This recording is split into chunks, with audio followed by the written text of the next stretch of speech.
All right, so it looks like all our panelists for this session are here and ready. So let's not wait 2 minutes more. We can start right now. I'm gonna make this short introduction. Veronica Cuet is moderating this panel for this next hour about the rise of CBDCs, a vision for the future. And we have here with us Simon Hess, researcher at the University of Salzburg, Valeria Aragonés, a cryptoeconomics researcher and consultant at Confid.io, Horst Trebelmeyer, sorry, Horst, for the pronunciation. This is quite difficult. Can you hear me? I just want to check if. Okay, thank you. Yes, pronunciation was really good. Okay, thank you. And then Blanca Suta, blockchain strategist in Crypto Valley Association. So great panel. Thank you very much, Veronica, for organizing this. The floor is yours. You can make all the introductions again if you want, and I give you the floor to start this interesting session. Thank you very much. Thank you, Carmen. And yeah, also thanks a lot for hosting this. I'm especially happy to sit here and organize a panel now, because actually I used to set up blockchain block pool together with a team in the very beginning, and before I went on to other career paths. So personally, I'm currently engaged in several projects, also like mainly strategic consulting in the DeFi space. And happy to be here. And thanks, Carmen. You already did a short introduction. We'll hear a little bit more about the panelists in a second. I just want to give you a quick overview. So, we'll have a very brief introduction by Valeria Aragonés about what CBD actually is, and especially focusing on where we stand today and the difference between wholesale and retail CBDC, like a 5-minute intro, kind of like that. And then we'll directly dive into the panel discussing the topic. And approximately the last 15 to 20 minutes will open up to questions from the audience. So, but before we dive into Valeria's presentation, I'd be happy to give the word to all of the panelists one after another, maybe starting with Blanca, so that everyone gives a brief introduction about themselves. Blanca, you're muted still, Blanca. You're still muted. Perfect, we can hear you well. Good morning, everyone. My name is Blanca Suta. As Veronica said, I'm a blockchain strategist and an active member of the CBDC Monetary Policy Task Force within the regulatory group of the Crypto Valley Association. So I'm in DLT for at least 3 years, and I'm of course very happy this topic has gained more visibility, especially the CBDC. Besides that, I'm working at the World Trade Organization in capacity building programs targeting developing countries and LDCs. But today I represent the stablecoins and CBDC task force of the Crypto Valley, and I'm very happy to be here and contribute to the discussion.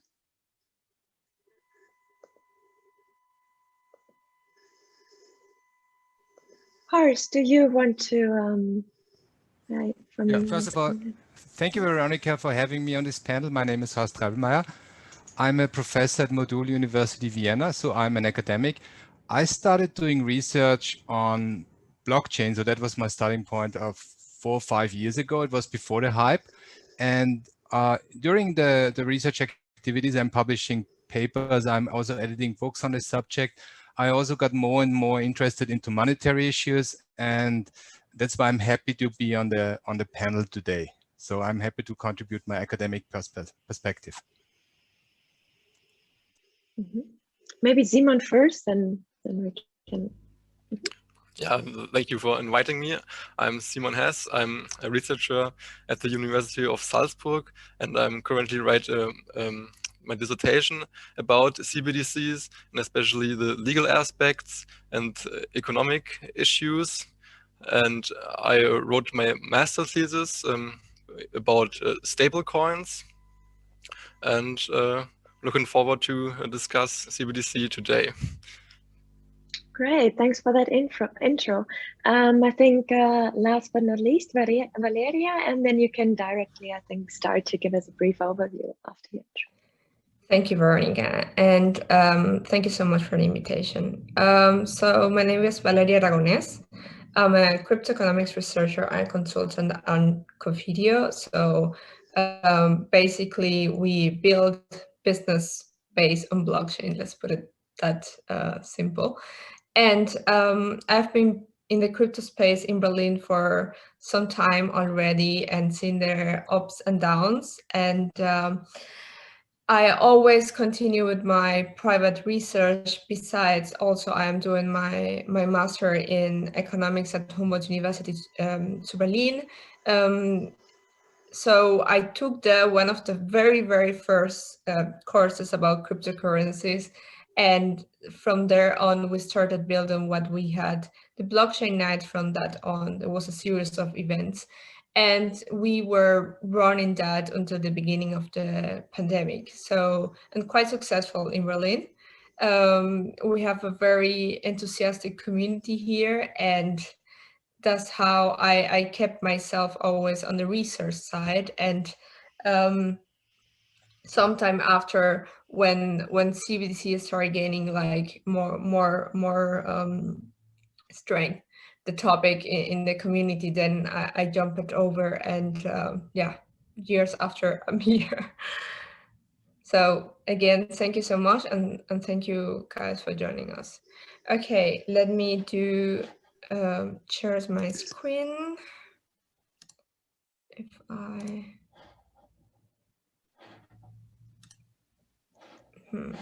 perfect. Okay, so Perfect. good. Oops. What's no.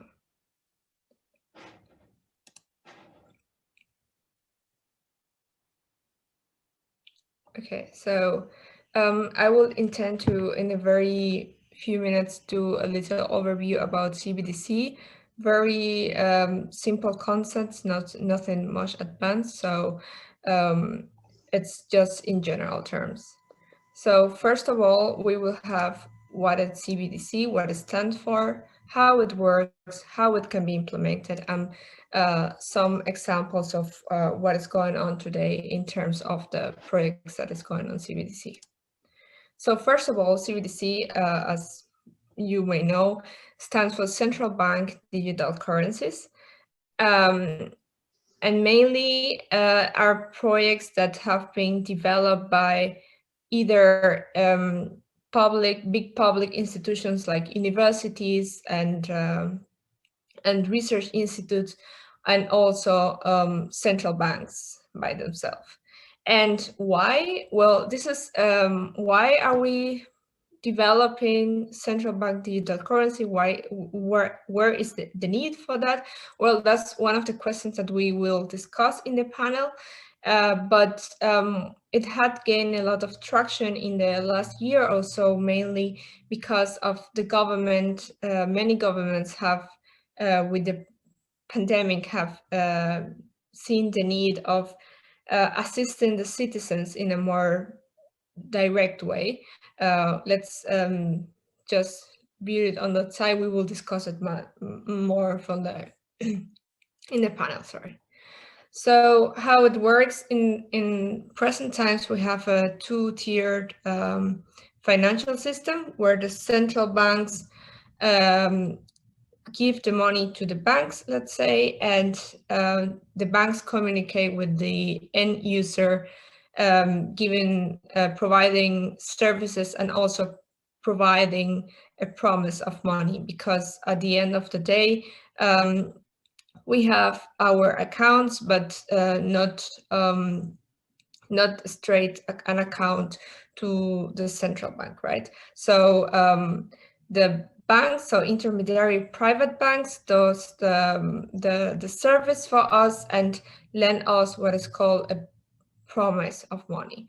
In the future, what it's been looked with CBDC, so here is a combination of the main 3 CBDC models. That means that the bank could communicate straight with the end user, so providing from the bank to the citizens the so-called digital money, that at the end of the day we still don't know what will each institution, what name will each institution use.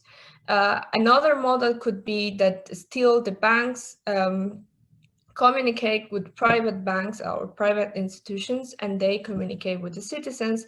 And another model could be a hybrid model, so that central banks communicate straight with the citizens, but we have a service provider in the middle that will not operate the account in the sense of banks, sorry, but will operate on the account for providing KYC services, AML services, and user interface. Because and the reason for this very particular model in some cases is that private providers sometimes has better innovation processes and the know how to provide this user interfaces.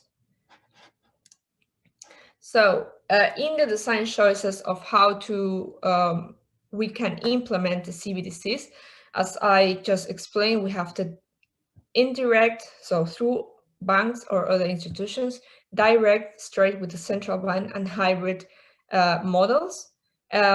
We also need to take in account how will be the infrastructure. So it will be used a conventional database, or we will be using any type of decentralized ledger technology. Another point is the access. It will be account-based or token-based. That has to be also with the infrastructure and how will be the incentive design of this money created, and interlinkage. So it will be retail or it will be wholesale. In this case, it's meaning that it will be in communication with citizen central banks, or would be central bank with other banks, and how it will the cross-border payments done. So how it would be the service provided there. And in the case, for example, of what is the strategy being developed from the European Union and European Central Bank, we know from the documents and papers and all the research that been going on around there, that it's planned to be some type of money complementing cash and deposits, so digital money complementing cash and deposits. It would be focused on creates synergies in the payment industry, supporting digitalization of the European Union, ensuring access to central bank money. So what I said at the beginning, making sure that all citizens have access to this money, avoiding risk of unregulated payment solutions. We can think here maybe of private solutions, such as in some case cryptocurrencies, and prompting the uptake of foreign currencies. Of course, we need to have, let's say, a more political agenda here, but at the end of the day, as we see, starting from just being a complement to cash and deposits, it is not like the central bank straight communication with citizens that will be like a bigger innovation. In the case of the United States, they have many projects going on. Specifically, biggest one will be the one developed by MIT, and another one developed by the Digital Dollar Foundation. They are still in research and stage of the project, and they are prompting also seeing more towards, are we using DLT or not? And in the case of China, well, China is more developed in the stage of the CBDC right now, in the sense that they were running already pilots. They have been run these pilots in different cities, and the main take out from this Chinese CBDC, this from the Popular Bank of China, is how centralized it is, even if they use it to communicate with other banks. So I think we will discuss all of this more in detail now in the panel, but this is more or less an overview of what is going on around the topic of CBDC. Thank you so much. Thank you for this overview. Yeah, so we've seen it's still many questions that need to be tackled. And before we dive into some of those questions, I would like to have like an opening statement of each one of you on the question, actually, because why do we developing all of that? Do we actually think we need a digital euro? And if so, why do you think that is? Maybe Blanca, you can start, and then just jump in whomever wants to. So do we actually need a digital euro? And if so, why? You're still muted. Thank you, Veronica, for the question. A digital euro, it's becoming, I think, from my point of view, a necessity, given the number of central banks that are currently involved in testing, piloting, exploring the use of CBDCs. According to the Bank of International Settlement report, there are 80% of central banks currently doing that, and not involving European Union into this area, I think strategically could be a serious problem. So it's also a response from the European Union to projects such as Libra, Diem now, that and many other central banks that don't want to be threatened by a private issue stable coins that could harm their financial stability. So yes, I think it's not only a question of European Union, but not if they have to do it, but when central banks will start exploring this solution.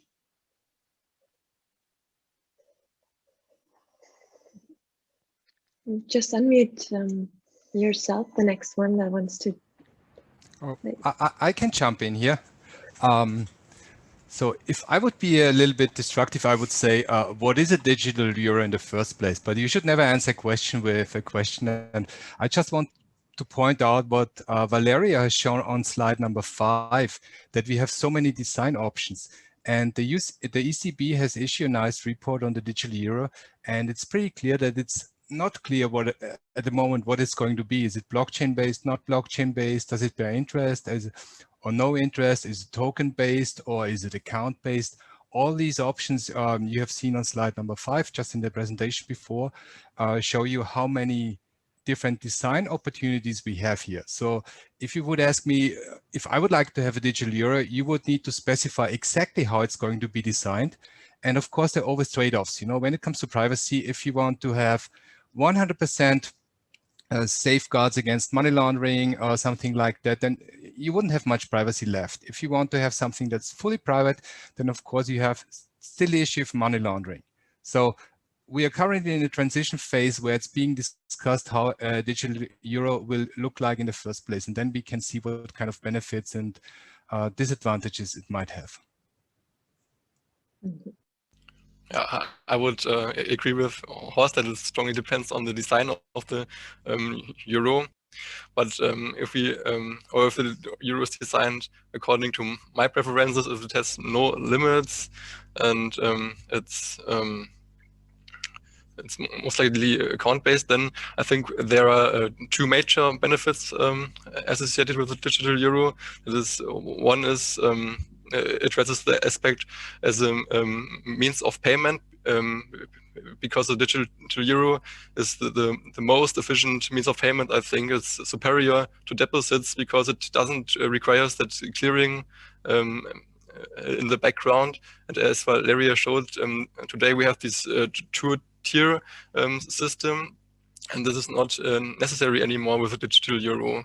And I think the second major benefit is that you can use a remunerated digital euro as a store of value, and I think it's also superior to current deposits, because bank deposits they are so-called sticky, which means they only adjust slowly to adjustments of the central bank rate, and the holders of deposits today lose money, and this would not be the case with the digital euro.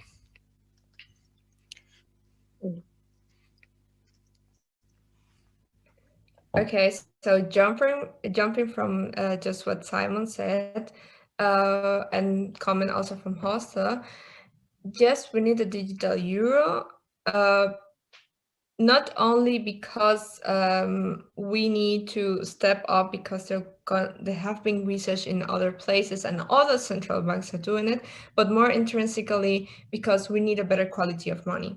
This is the main thing for CBDC or digital money in this case. And why straight with the central bank, or why are we talking about this, is because of the quality of money, main foremost. And as a host said, is mainly based on the architecture, infrastructure, the access, interlinkages that we can discuss whether the quality of this money will be better or not. And coming from the private sector and being so many years dealing with Bitcoin and Bitcoin blockchain and building blockchain projects, seeing the European Union discussion around this, just putting something aside cash, is a little bit disappointing, to be honest. Also looking how far are other projects at least in the research point of view. I mean, back in 2016, 5 years ago, we had already the Bank of England, and even before, presenting Michael Kumphoff with all his money theory around money from the central bank. So it's having in 2020 a paper that says that we will have something just like cash, just to not be behind in the race. Then I think it's a little bit behind the schedule, let's say.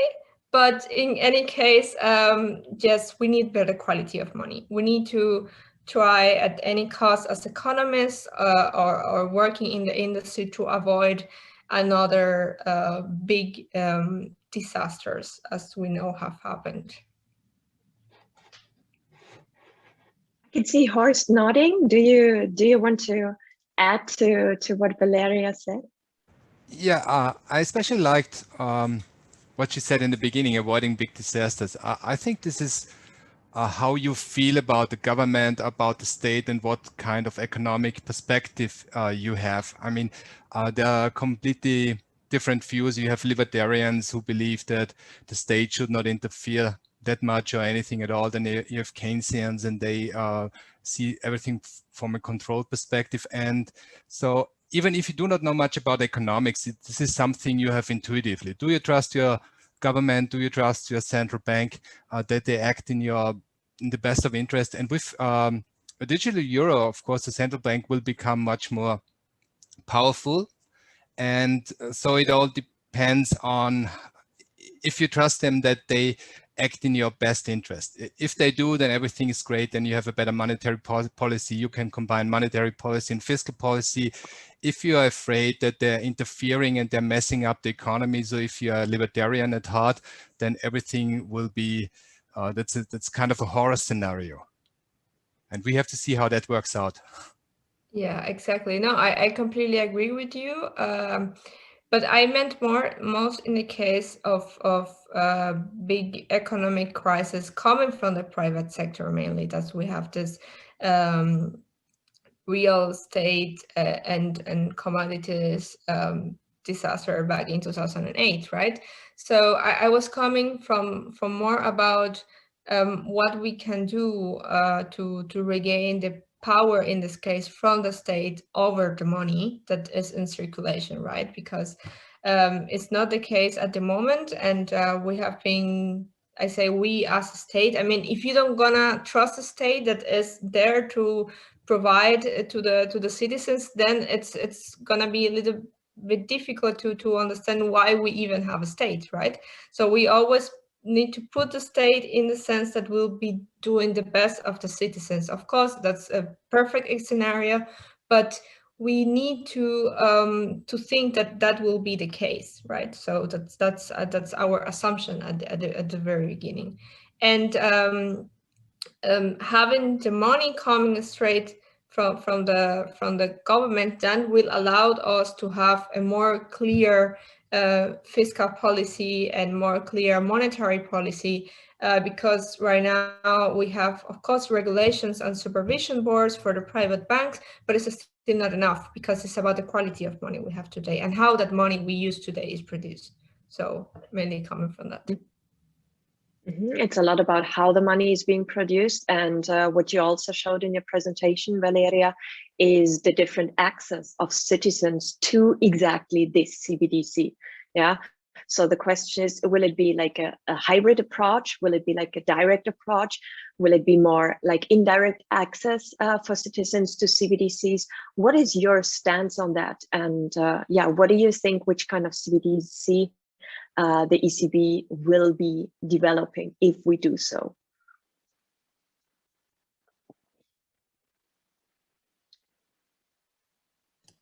Okay, someone want to jump, or should I?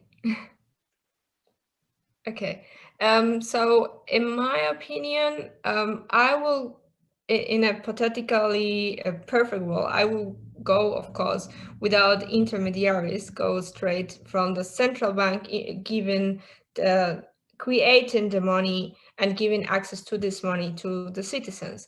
But I think given all the responsibility that not from the money creation, I think the money creation should stay in the state as for now. I mean, I'm not talking about cryptocurrency. I'm not talking about that system. That is a system that works completely different. But if we want to have money from the state need to be created. The state need to be the one who creates actually the money. And I think having institutions like central banks doing all the fiscal monetary policy, implementing a new type of money, and also handling the public, I think would be like a little bit too much to put on only one institution.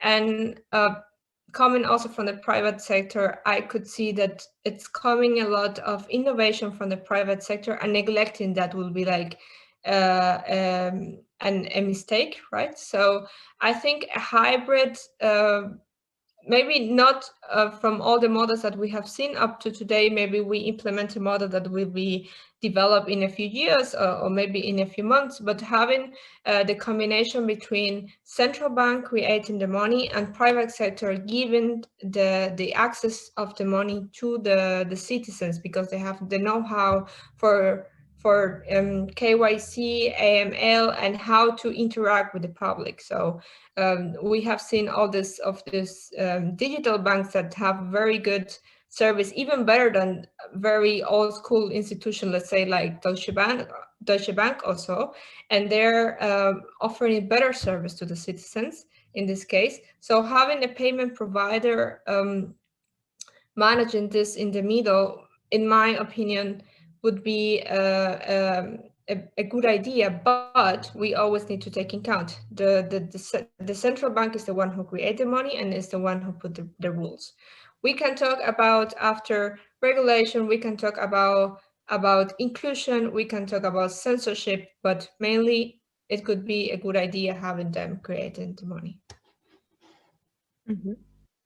I would also argue that this hybrid CBDC is the best among those options, or the best trade-off, since direct CBDC is simple. Yes, it's an advantage, but there are many disadvantages associated with it.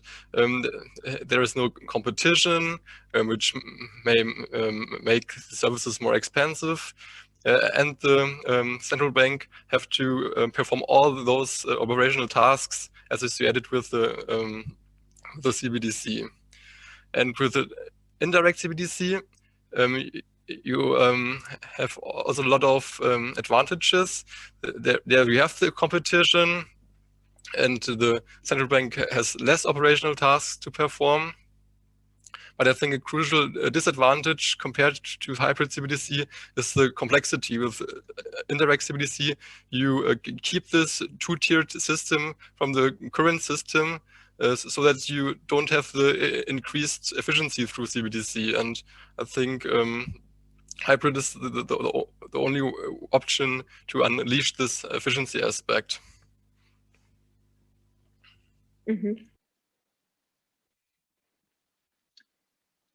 And what would you think? Yeah, on one hand, it's a question how we do it. Which impact could those different design choices have on banks, for example?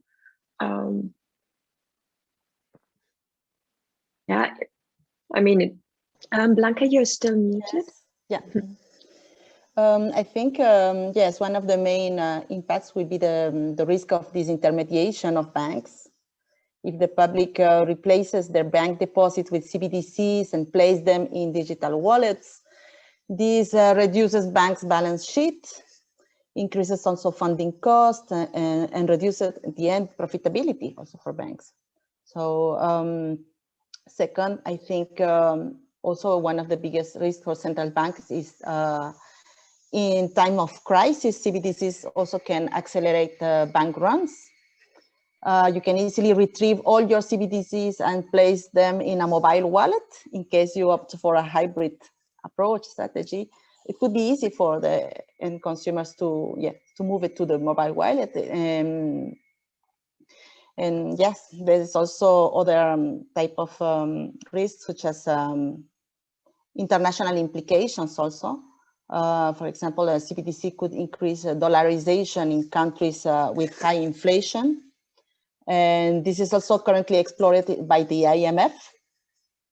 And also in terms of monitoring of country transaction and personal transactions. So yeah, there are several risks also related to, each country has to weigh the pros and cons on the case of for CBDCs, what it implies also in the terms of regulatory aspects for retail CBDCs, and how to also put a regulation on service providers, financial service providers that could make part of also of the solution.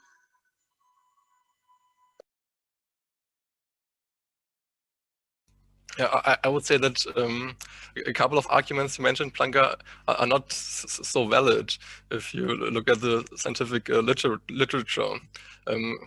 If we start with the argument of disintermediation, you said that banks have less deposits to make loans with, but banks actually do not need the deposits. The deposits are on the liability side, and they cannot be lent out. And banks, they create the credit and the deposits at the same time if they make the loan. So CBDC cannot lead to disintermediation, in my opinion. And I think the increased funding costs you mentioned, this can be the case, but usually there is competition in the banking sector, and this make the banks to push their deposit interest rate in the direction of the central bank's interest rate. And I don't see that CBDC has that much of an effect on the banking sector. And the third argument you mentioned is this digital bank run problem.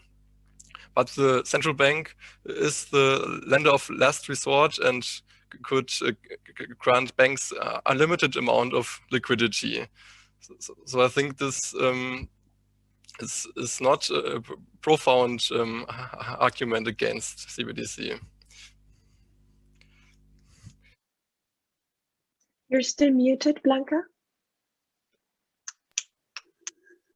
Yeah, there are several ways of seeing the CBDC and how it could be implemented. So I completely accept your point of view, even if I think that, yes, if it depends on the model that would be adopted. If CBDCs are completely, we move into the model where CBDCs are controlled completely by central banks, of course, this will be related. But in case, for example, if you opt for CBDCs, but there is only a token that represents what is in central banks, of course, I agree with your approach.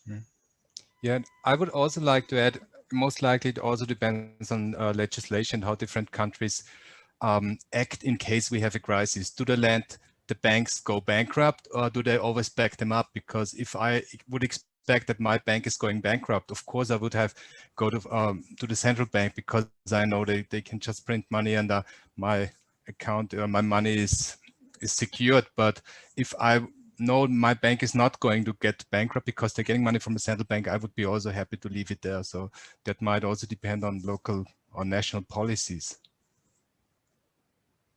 Exactly. This each case is unique and will depend on the conditions in each country.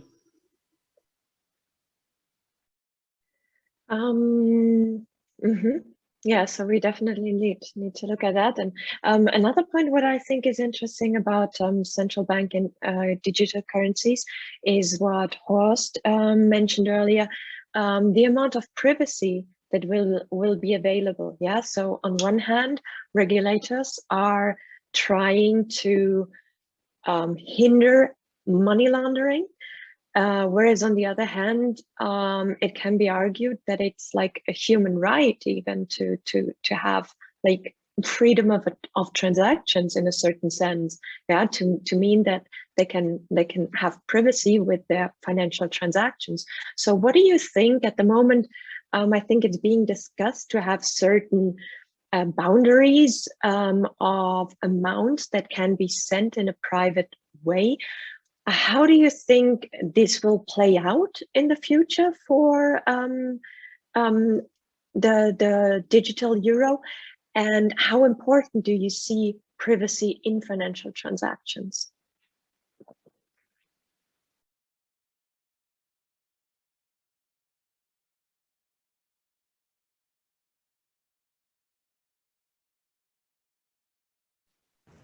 Okay.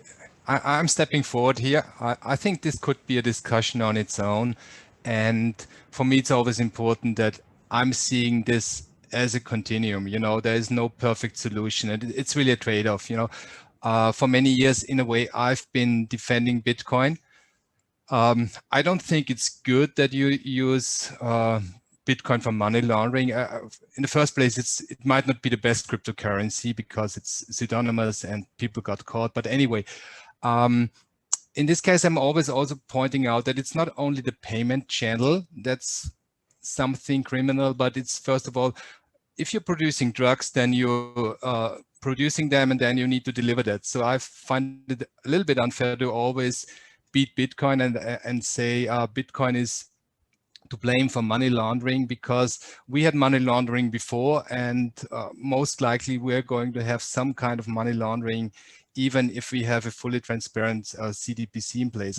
My expectation would be that criminals will always find a way to do these things.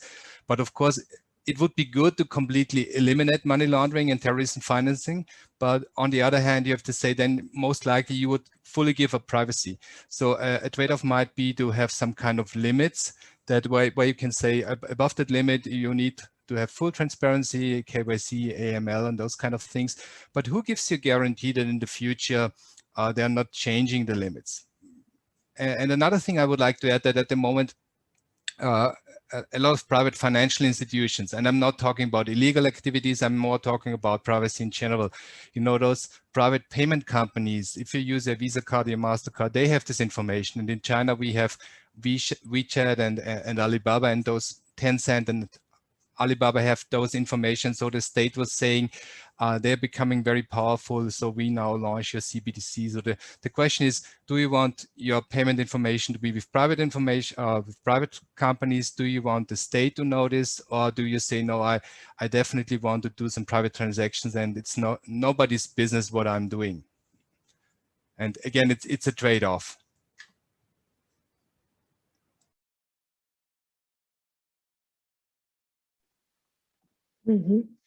Definitely, and I think different countries, different central banks will definitely go for different integrations here and different decisions. But I think it's an important point to consider also what you mentioned, how do we know that the limits stay as they are put at the moment or so. Another topic is, so Blanca, I think you said it in the very beginning, that it hurts to see in a way that other countries are so much further in the development of a CBDC. I mean, the most advanced at the moment is China. Valeria also mentioned it in her presentation. China already issued its central bank digital currencies, and it's estimated they're approximately 4 to 5 years ahead of us. So what do you think is that a good thing that they're jumping into the topic that quickly? And also, like, what could be the geopolitical implications of like having the different countries being at different stages in the development and of a CBDC?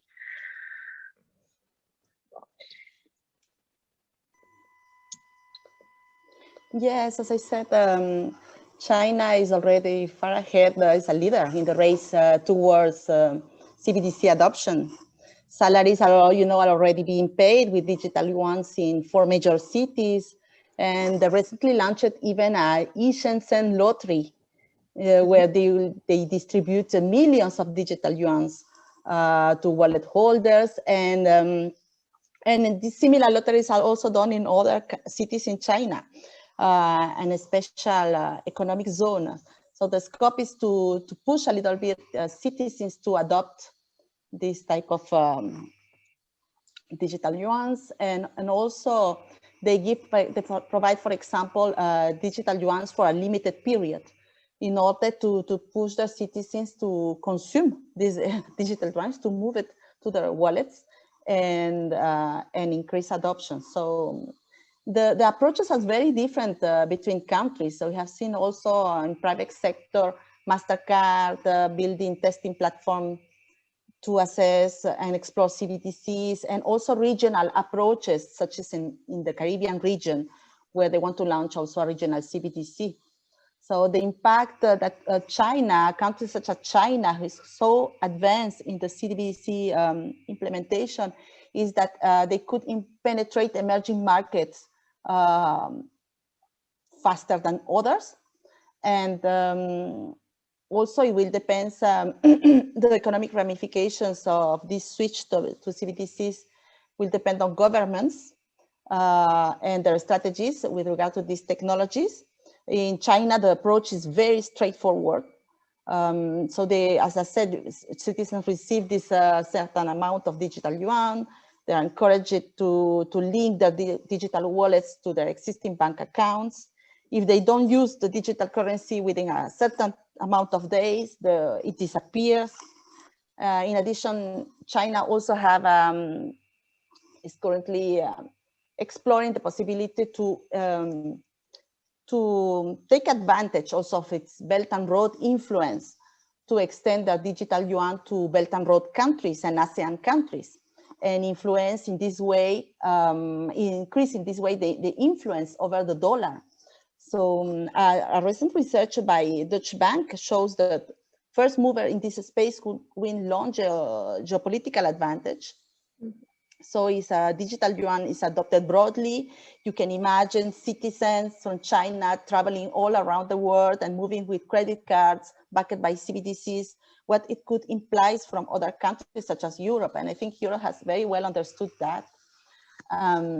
but there are still technological barriers to overcome. Potential work with multiple CBDCs could also raise essential questions about efficiency in cross-border payments and the international monetary system. And that's why I think the role of international organizations is also important to coordinate policy efforts around CBDCs.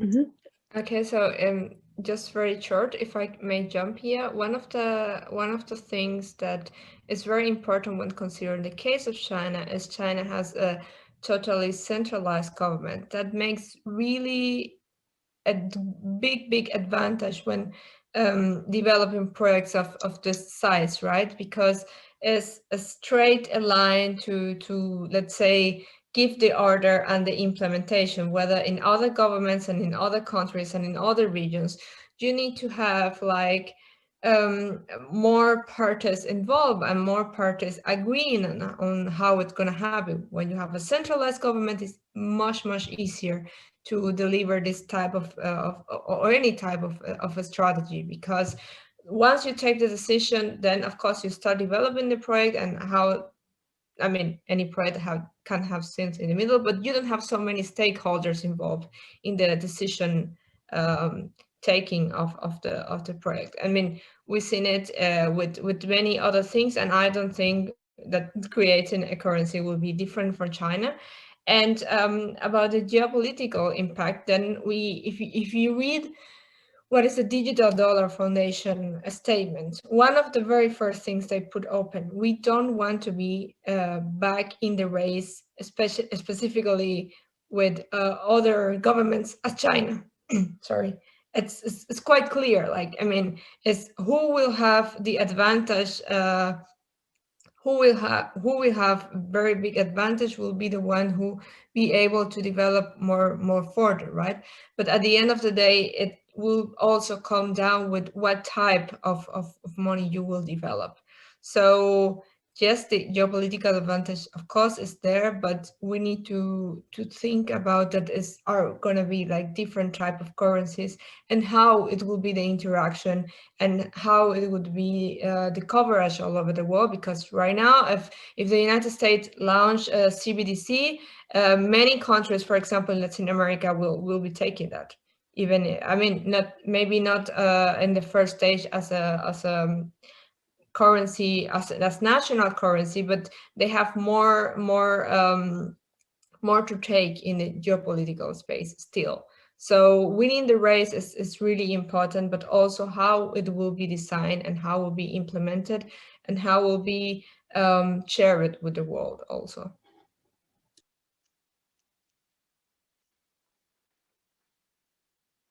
What do the others think? Could the state as of the dollar as the world reserve currency maybe even be tackled by the yuan? Could that be a threat? If I may, a very short answer, and not by the yuan itself, but in combination with the growing economic power of China, that could make all the difference. Mm-hmm.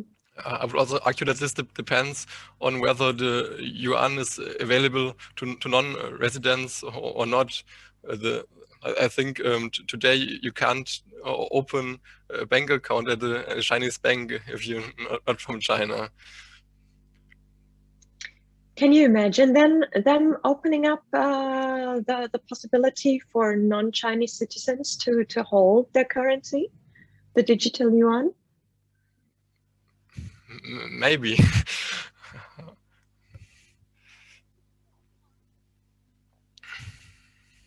I would also say maybe, or I just wanted to point out to you, Veronica, we have a question in the chat, so, and we have about 10 minutes to go. So if you would agree, this was the last one. Yeah. Mm-hmm. Okay, then let's. This was the last one I wanted to ask. A lot of insights. Thank you. So feel free in the audience also to jump on camera and ask your questions. So Until you ask your questions, there is one question in the chat, or two actually. So the first question asks, what's wrong with stablecoins? CBDC sounds like another stablecoin, but built by guys in the suits instead of tech community. So I could go ahead with that. So I wouldn't say it's built, maybe it's built by guys in suits, but it's backed by the central bank. So it's a liability of the central bank and they can always print money. And if you look at stable coins, then there are many that didn't work out well. You know, some exist and others backed by different means. It could be gold, it could be the US dollar. And one more thing I would like to add, that I'm always a little bit confused when we're talking about stable coins, because fiat currencies usually are not stable in the long run. Of course, they're in the short run, but of course, I don't have any better solutions at the moment. But my answer in short would be, you have something that's backed by the central bank, they can print money. If you have any other kind of stable coin, it could fail for various reasons.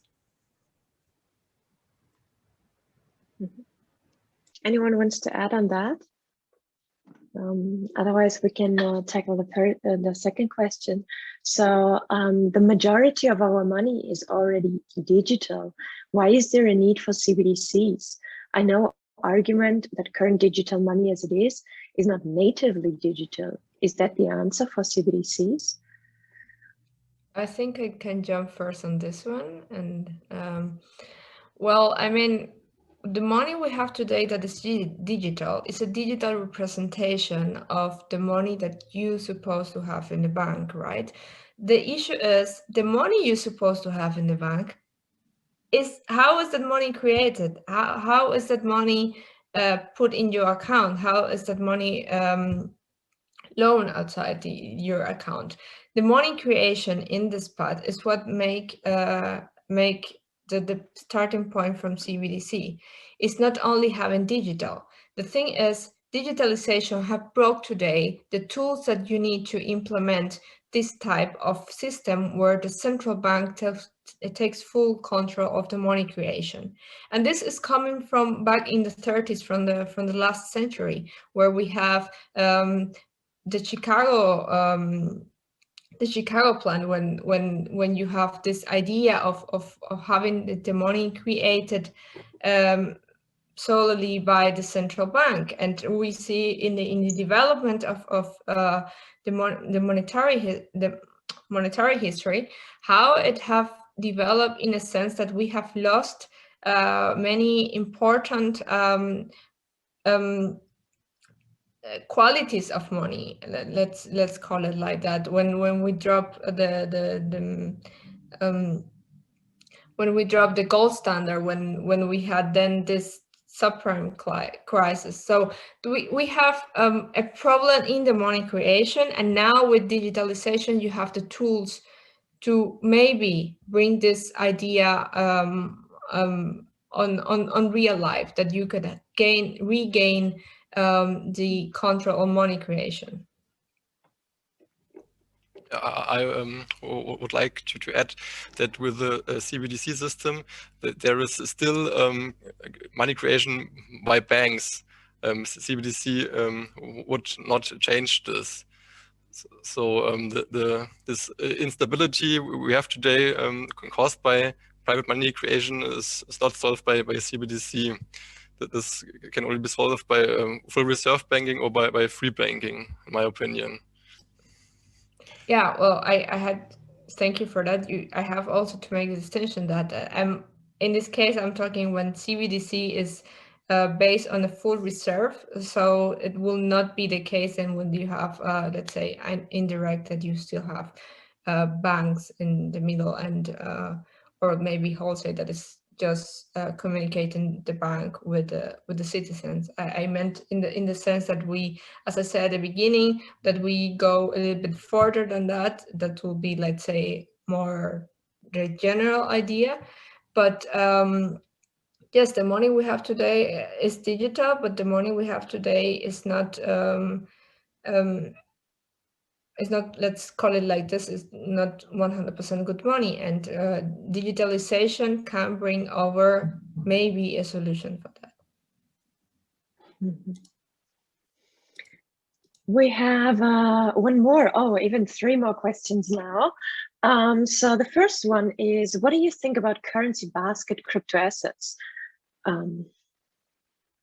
Like one coin, many underlying currencies. I think on one hand, it can aim at something like Diem, former Libra, of Facebook, which was supposed to build on a basket of currencies. And also the Bank of International Settlements said that they might be looking into issuing a stable coin, which would be backed by a basket of several fiat currencies plus some bonds.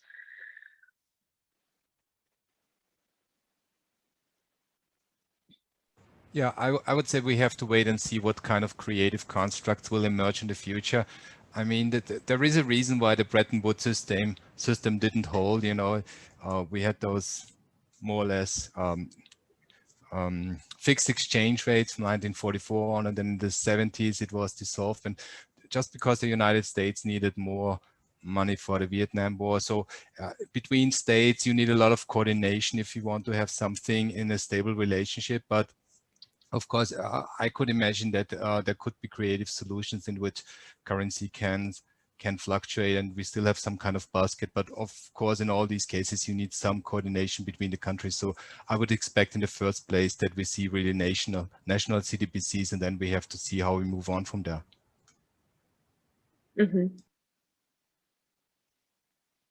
Yeah, then the next question is actually in addition to that one.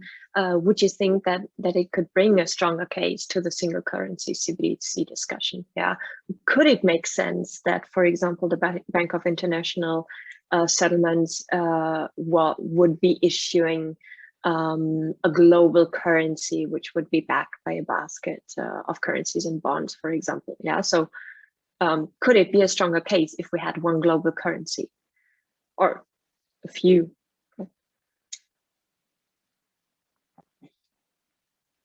Could it bring more stability to our global financial system?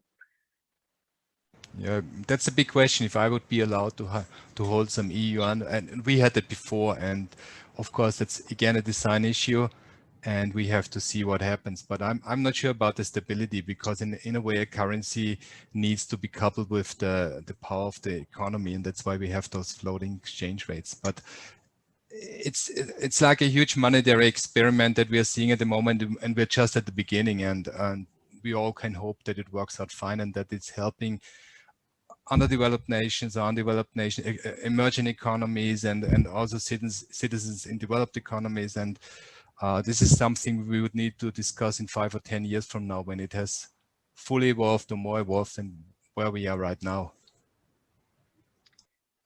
Mm-hmm. Should we? Yeah, we have another 5 minutes. So there is 2 more questions. On one hand, Leah would like to know your opinions on how those different design choices of national CBDCs, how those will affect the international relations strategically. That's already quite a deep one. Does anyone have an idea of how those design choices could influence the strategic relations between nations?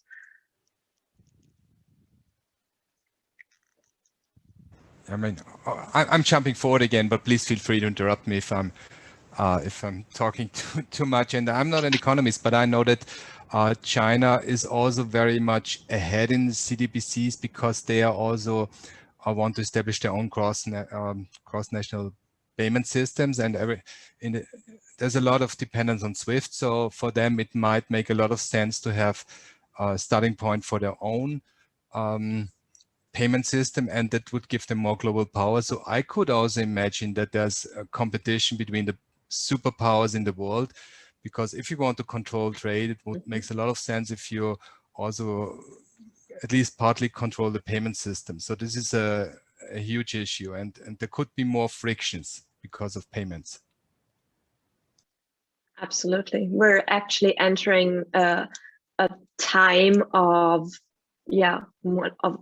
currency war, which we always had, but I think this will become way stronger, way faster, Okay, so we have one last question, I think, before we close off the panel.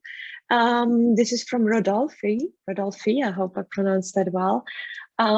So what do you think when the first EU pilot projects backed by Digital Euro CBDC will happen?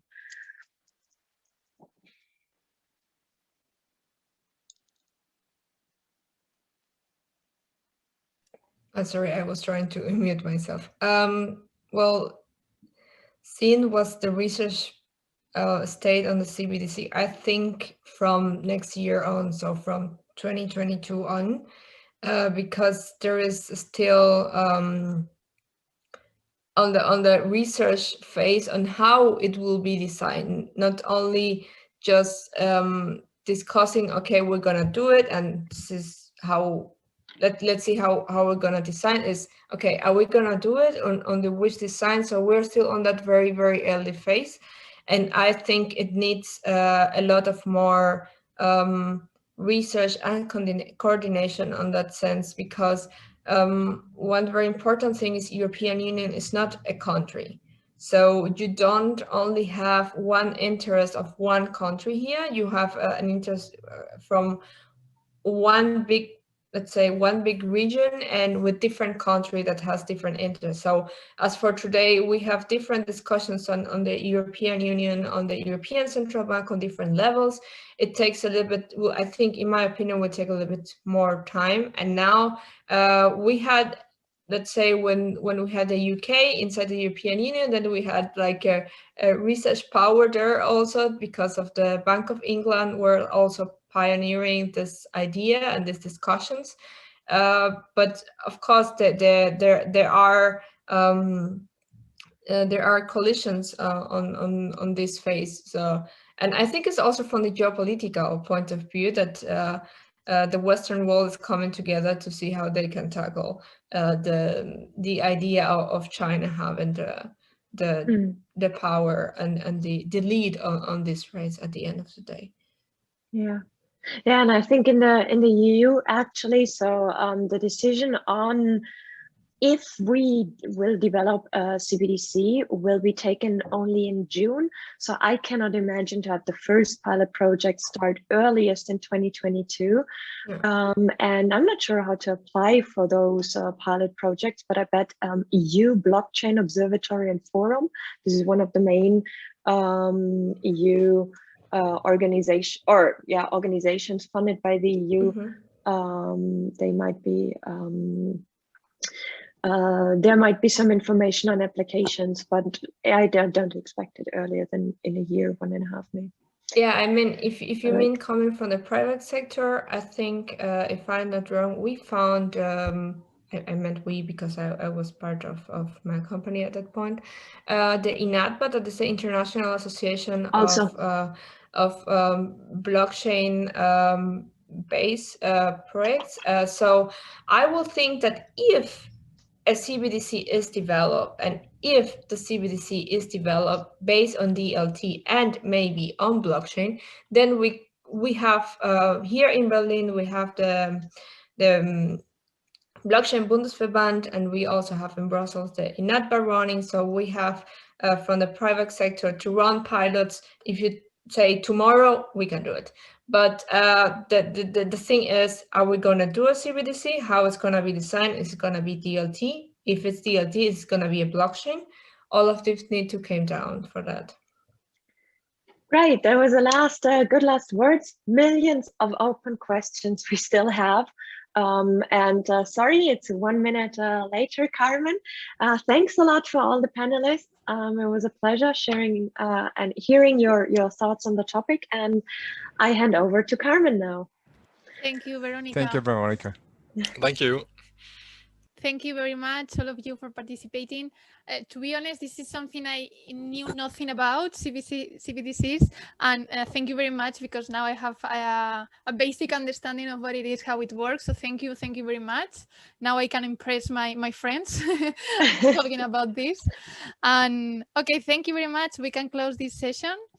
And we give a step to the last one.